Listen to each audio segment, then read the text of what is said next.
Bien évidemment, la maladie, on ne la connaît pas. On a beau dire aujourd'hui que ce n'est pas une maladie pédiatrique, il a fallu mettre en place certaines normes. C'est ce qui va changer, qui vont être un peu plus difficiles. Comme par exemple, pour nous les éducateurs, on est obligé de porter un masque et une visière en face des enfants. Donc on a essayé de ne pas trop les angoisser avec ce masque, mais aujourd'hui ils ont l'habitude, ils voient leurs parents avec. C'est devenu monnaie courante. Mais dans la petite enfance, vous avez l'apprentissage du langage qui se fait à travers les lèvres. C'est pour ça que nous, on a choisi des masques comme ça.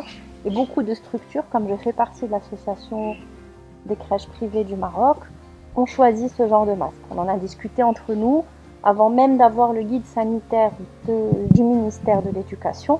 Nous avions essayé de nous inspirer de ce qui se faisait à l'étranger.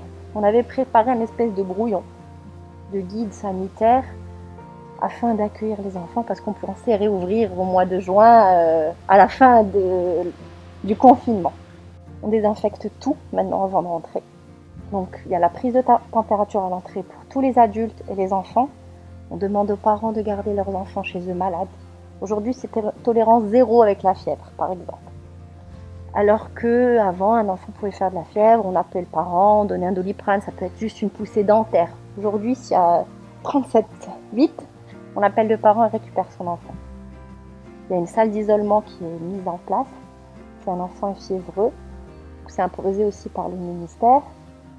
Donc l'enfant qui a n'importe quel symptôme est isolé dans cette salle le temps que son parent vienne le récupérer. Dans le guide sanitaire, on demande qu'il y ait un espace entre chaque enfant. Donc oui, au moment du repas, on va les espacer, au moment des activités dirigées. Mais l'objectif numéro 1 de la crèche, c'est la socialisation et le partage. On ne peut pas empêcher à des enfants, surtout des enfants qui sont restés 7 mois tout seuls, à ne pas jouer entre eux. Je suis à moitié de capacité.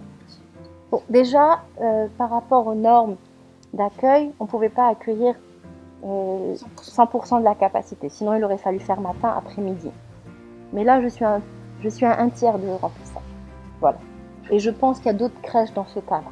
On a deux types de parents. Des parents qui sont retournés travailler, qui n'en peuvent plus et qui ont demandé la reprise des crèches depuis le début. Et puis il y a d'autres parents qui sont un peu plus angoissés, ce qui peut être normal parce qu'il y a des enfants asthmatiques, il y a des enfants...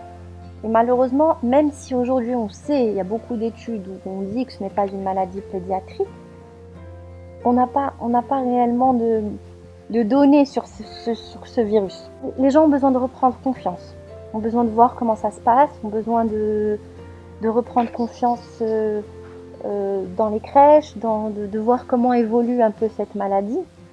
Et nous, l'association avait demandé aussi même à l'État, enfin, à notre ministère de tutelle, de rassurer les parents.